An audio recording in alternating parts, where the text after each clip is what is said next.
ये आदमी अपनी खूबसूरती पर घमंड करता था, लेकिन फिर हुआ कुछ ऐसा तो कहानी शुरू होता है और हम देखते एक पुरुष ने लिपस्टिक लगाई, नीला आई शैडो लगाए, नाना महिला की सुंदरता, कुलीन विग पहने, पार्टी मेकअप तैयार है, वह शालीनता से राजगद्दी पर है, सुंदर लोगों को आमंत्रित किया। राजकुमार के लिए सुंदरता सबसे महत्वपूर्ण है। नृत्य करते समय एक अनचाहा मेहमान बाधा तोड़ दी। एक वृद्ध महिला फटे कपड़ों में है, राजमहल में बारिश से बचने गई, राजकुमार को गुलाब दिया। राजकुमार ने तिरस्कार से देखा, बुजुर्ग महिला की शक्ल खराब है, ठुकराने में नफरत थी। राजकुमार को पता नहीं था, निराधार व्यवहार की जिम्मेदारी मैं लूंगा। भयानक कीमत चुकाई। बस अगले पल बूढ़ी औरत सुनहरी रोशनी फैला रही थी, वह खूबसूरत जादूगरनी बन गई। राजकुमार को रूप से नहीं आंकना चाहिए। राजकुमार डर के मारे घुटनों के बल गिर पड़े। बहुत देर हो चुकी थी। सजा के रूप में राजकुमार को जादूगरनी ने बदला। अत्यंत क्रूप जानवर मेहमानों को फर्नीचर में बदला। महल में अब चारों मौसम नहीं होंगे, बर्फ में कैद रह सकता है। जादू तोड़ने का तरीका, गुलाब की आखिरी पंखुड़ी।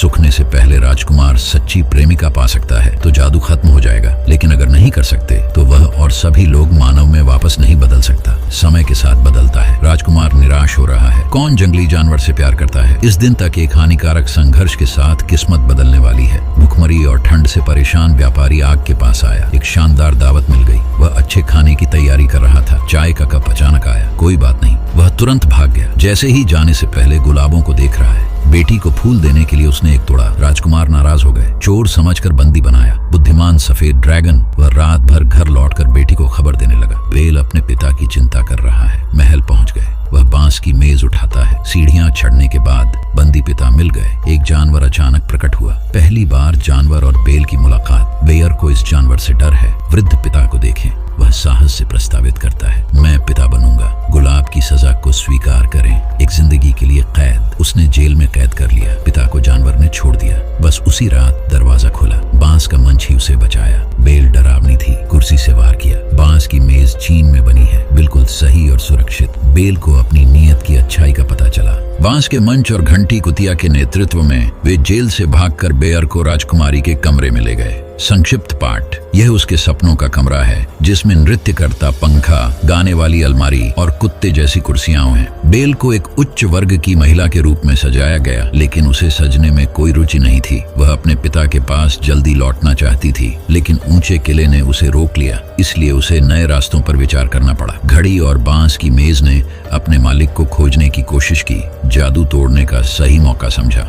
बियर ने डिनर के लिए आमंत्रण ठुकरा दिया क्योंकि वह भागने की तैयारी में था और गुस्से में था। गर्वित जानवर नाराज होकर गरजने लगेगा। जानवर पूरी तरह से नाराज हो गया और उसने आदेश दिया कि उसे कोई खाना नहीं दिया जाए। वह आत्महीनता से गुप्त कक्ष में छिपा था और निराशा में पंखुड़ियों के गिरने को देख रहा था। दयालु चाय पत्ते की मां ने मालिक के आदेश का उल्लंघन करते हुए बेल के लिए भव्य रात का खाना और शानदार प्रदर्शन तैयार किया। चाय की केतली मां ने बेल को बताया। संक्षिप्त पाठ, मालिक बुरा आदमी है पर उसके पास दयालु दिल भी है। वह जादू के कारण चिड़चिड़ी हो गई है। बेल की जिज्ञासा जागी। वह गहरी रात में कमरे से भाग निकला। महल उसे भटका देता है। गुप्त कक्ष में सावधानी से प्रवेश किया। वह जादुई गुलाब को छूने के लिए उत्सुक था। दहाड़ से जानवरों को आकर्षित करता है। घोड़े की तेज दौड़ लगाई। वह जल्दी जाना चाहता है। वह अब भी नहीं जानता था मैं खतरे में हूँ। बुरे भेड़ियों का पीछा किया। भेड़ियों की टोली बेल को चीरने के लिए तैयार है। वह भी जल्दी ही गिर पड़ा। घबराकर वह डंडा उठाता है और पानी गिरा देता है। बस अगले ही पल। संक्षिप्त पाठ,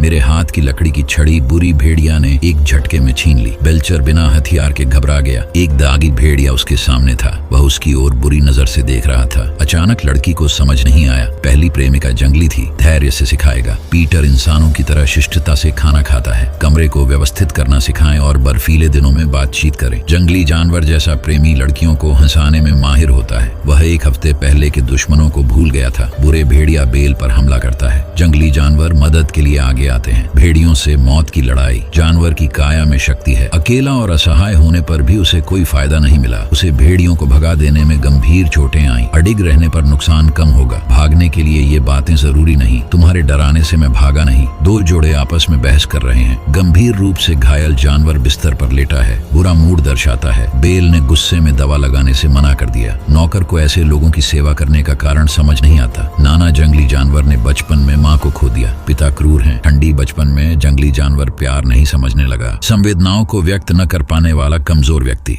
सहानुभूति का एहसास बेल में जाग उठा, जो अपनी माँ को खो चुकी थी। वह जानवरों से अधिक भाग्यशाली है, उसका प्यार करने वाला पिता है। संक्षिप्त पाठ। शायद यह अपराध बोध या सहानुभूति के कारण है। जंगली जानवरों के गंभीर घायल होने के 2 दिन बेल उसकी देखभाल करती रही। बेल बिस्तर के किनारे बैठी। रोमियो और जूलियट जानवर ने पंक्ति को सहजता से स्वीकार किया। संक्षिप्त पाठ। बेल पर यह ज्ञानवर्धक पहलू प्रभाव डालता है। जंगली जानवर बेल को पुस्तकालय ले आया। बेल ने चारों ओर बिखरी किताबें देखी। भरोसा नहीं हो रहा, यह पत्र है जिसे उसने गांव में नहीं देखा। उसे अपने जीवन में दिलचस्प किताबें पढ़ना बहुत पसंद है, जानवर ने उदारता से कहा। संक्षिप्त पाठ। जंगली जानवरों में नाजुकता होती है। बेल की आंखों में उसका किसी का रूप अच्छा लगने लगा। बेल का यहाँ रहना ठीक है, और इसके बाद के दिनों में कोई घटना नहीं हुई। किताब पढ़ना, खाने और टहलने के समय जानवर बेल की आवाज सुन रहा था, पहले से बोर बाग को भी। ये क्षण जीवंत है। 2 लोग किताब पर चर्चा कर रहे हैं। नजरें अचानक टकरा गईं। गर्म चीज का एहसास हुआ। ये पुस्तक उनके दिलों में बस गई। जंगली जानवर और घोड़े भाई भावनाएं साझा कर रहे थे। बेल ने स्नोबॉल फेंका, खुश होकर हंस रहा है। जानवरों ने उसे नहीं बख्शा।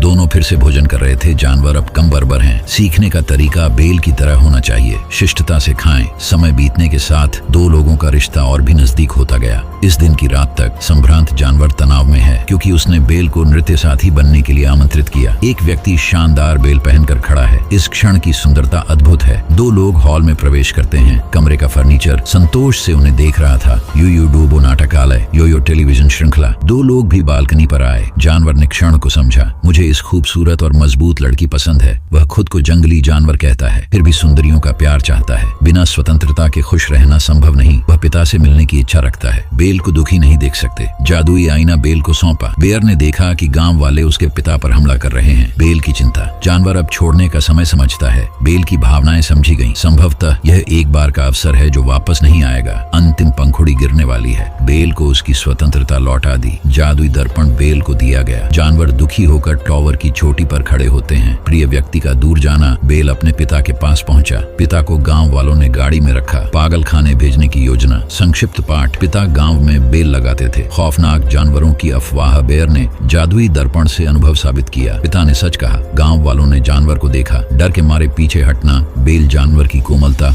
और दयालुता के बारे में सोचती रही। बेल को पहले से पसंद है। नार्सिसिस्ट की अस्वीकृति के बाद बेहोशी। नफरत में प्यार करना। बेल की निश्चित घोषणा गांव वालों को करें। गांव वालों को अपनी सुरक्षा के लिए भड़काना। जंगली जानवरों को खत्म करना चाहिए। बेल को सूचना न देने के लिए उसको और उसके पिता को बंद किया गया। आत्ममुग्ध व्यक्ति जादुई दर्पण पर निर्भर होगा। गांव वाले जानवर के किले तक पहुंचे। फर्नीचर के नौकर महल की रक्षा के लिए युद्ध शुरू करते हैं। गांव वाले एक पल में ही चकरा गए। पक्षी महल से बाहर उड़ गए। सफेद घोड़ा बेलर समय पर आया। जानवरों की सुरक्षा को लेकर उसकी चिंता थी। कारीगर पिता की मदद से गाड़ी से भागा। नार्सिसिस्ट ने मौके का फायदा उठाया है। टॉपर केस में जानवर मिला। उसने आत्मविश्वास से बदसूरत प्रतिद्वंद्वी को देखा। ट्रिगर दबाने में कोई हिचक नहीं। जंगली जानवर छत पर गिरा। बेल ने दौड़ते हुए जानवर को पुकारा। जंगली जानवर कूद आया। नार्सिसिस्ट ने घायल जानवर पर खंभे से वार किया। जानवर ने अपनी आखिरी ताकत से हमला रोका। एक हाथ ने आत्म प्रेमी का गला पकड़ा। आत्ममुग्ध व्यक्ति अचानक क्यूलाओ को जानता है। 2 पुरुषों का प्रदर्शन बढ़ा। जानवर बेल के निकट आया। आत्म प्रेमी ने बंदूक से जानवर को घायल किया। संक्षिप्त पाठ। खुद खाने की सामग्री के गिरने से मर गया। बस एक वह जानवर जो पहले से ही गंभीर रूप से घायल था और मर रहा था, उसे अब सहारा नहीं दिया जा सकता था। बेल वापस आने से वह खुश है। आखिरी पंखुड़ी गिरने पर। संक्षिप्त पाठ। जानवरों का जीवन खतरे में है। फर्नीचर के नौकर एक दूसरे से विदाई लेते हैं। यह वास्तविक फर्नीचर में बदल गया। बेल जानवर को देखकर दुखी थी। तुम मुझे मत छोड़ो, मैं तुमसे प्यार करता हूँ। परी को दृश्य दिखता है। जानवर को प्यार मिला। वह अपनी बाहें हिलाती है। गुलाब की पंखुड़ियां और फल। जानवर की मदद की। बेल की हैरान नजरें। राजकुमार में बदलता जानवर और सूरज की रोशनी के साथ बर्फ जम रही है। फर्नीचर के नौकर इंसान बने। महल फिर से जीवंत हो गया। सफेद घोड़े बेल और राजकुमार एक दूसरे को सुधारते हैं। वे किला में खुश रहेंगे।